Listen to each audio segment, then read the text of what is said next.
What's up guys, welcome back to another video. Today I wanted to kind of talk a little bit about the breakdown of training for change of direction speed. This is a huge topic amongst people who train athletically because you want to be fast when you change direction. You don't want to be slow and lagging behind. So it's super important to train to increase how fast you can change your direction. So we're going to break it down into 4 key components, and then I'm going to show you some different drills that I use when I train people for change of direction.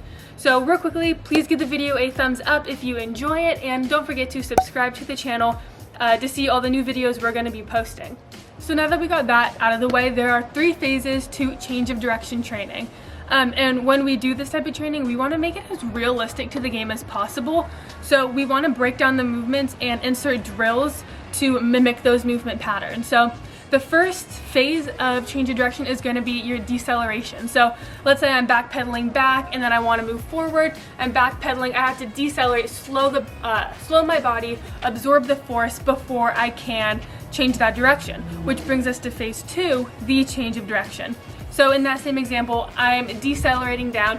Once I decelerate enough to change, I actually have to perform that change. So whether I'm going forward, whether I'm going to the side, whatever it is, you have to initiate that change of movement. The third phase is going to be acceleration. Once we decelerate, once we make that change forward, we have to produce force to accelerate out with maximum velocity so that can be as fast as possible and efficient. Because no matter how quickly you decelerate, no matter how quickly you change that direction, if you can't accelerate out of the move, then you're going to be slow to the next step. So those are the 3 phases of change of direction training. And now we're going to talk about the 4 key components that you must involve in addition to your change of direction drills. Alright, so the 4 things that we have to do in addition to those change of direction drills starts with strengthening our core. So core strength is crucial in change of direction training because it basically is what maintains stability throughout your body. It keeps you, like I said, balanced and stabilized when you are changing direction, but most importantly, it's what allows you to transfer energy from your lower half to your upper half. So if I'm going to my left over here and then I have to make a sharp turn to my right, so going over here and then going this way, if my core isn't engaged and allowing efficient transfer of energy, once I make that plan to go back to my right, my lower half is going to want to go this way, my upper half is going to want to go this way if I'm not efficient.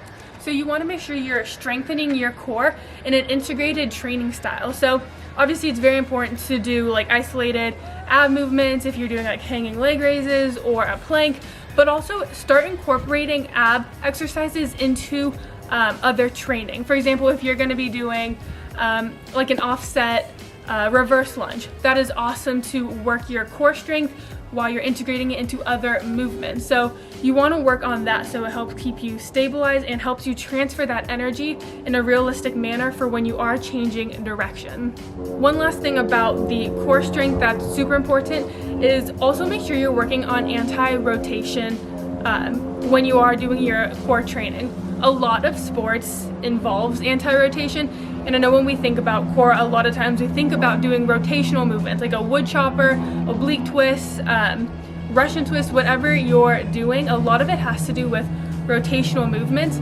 But if we look at sports, a lot of it is anti-rotation, keeping our body stabilized and balanced while we move our limbs. So for football, for example, you have to keep your core tight as you reach up. You're not letting yourself turn to catch the ball. You're tight and balanced here and bringing it back. So you want to include anti-rotation movements into your training to really maximize the efficiency when you are changing direction. The second and third key components to change of direction training are going to be increasing how fast you are and your strength. So there's been a bunch of studies that show how the faster you are as an athlete, the better change of direction abilities you have. And that has to do with increased knee flexion and hip abduction angles when you are in that planting phase of a change of direction. So that's going to allow you to have a lower body center of mass and to maintain stability and balance when you are changing direction. And then the third part is strength. So similarly to number 2, stronger athletes have better capabilities of changing direction faster. Now that has to do with the deceleration phase. So when you're stronger, you can really absorb that force a lot faster than people who aren't as strong. And that's because the deceleration into acceleration has a lot to do with strength capacity. So if I'm going back, the faster I can slow my body down, absorb that force, the faster I will be able to accelerate forward or in whatever other direction I am moving into. And in addition to that, you're going to reduce the time that you are like planted into the ground, absorbing the force. So the fourth and final component to change of direction overall training is going to be how explosive you are. Now there's a lot of coaches debate on whether being explosive actually is important to change of direction training. In my opinion, it is, because the more explosive you are, the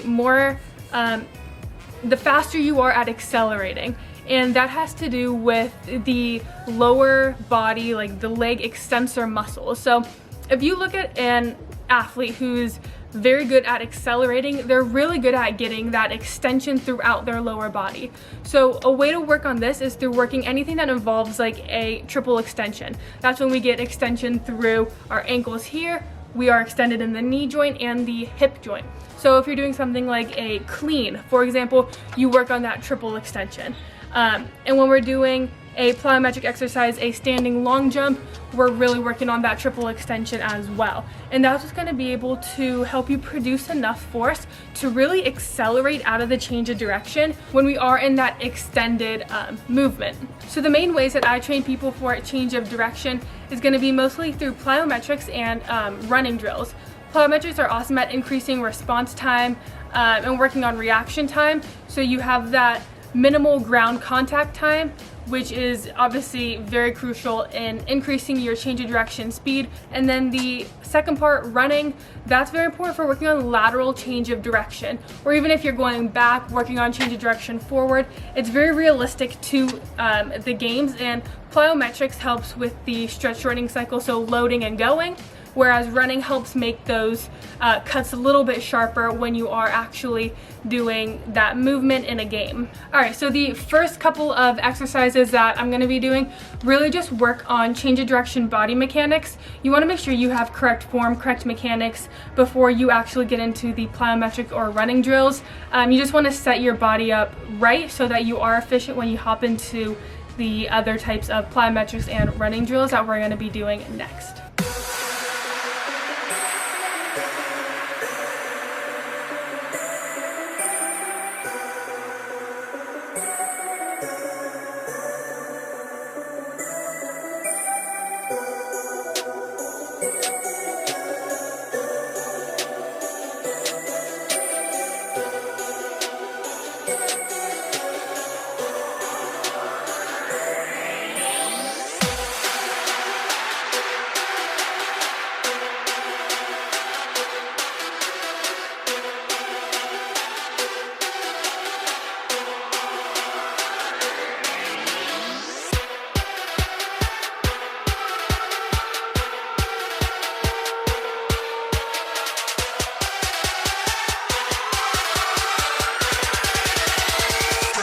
And fly, go!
fly, go.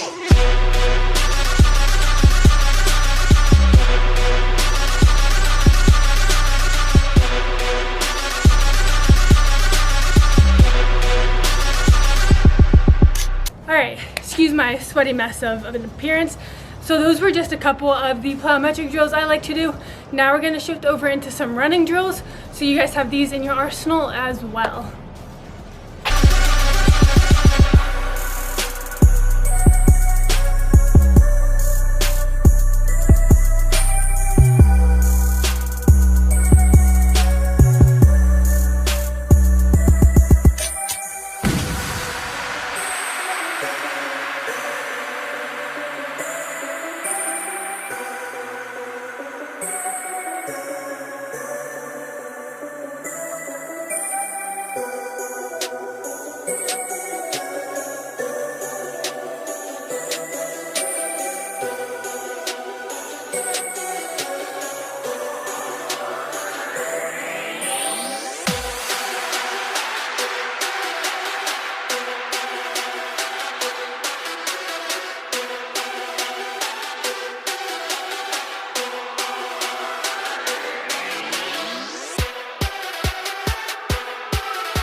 And fly, go.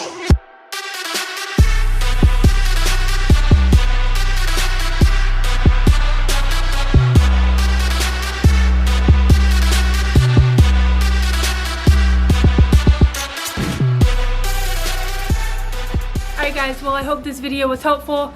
If you liked it, please give it a thumbs up. Please don't forget to subscribe to the channel. Drop me a comment below. Tell me some other videos you want me to make, questions you have. Whatever it is you got, ask away, comment away, and I will be sure to get back to all of them.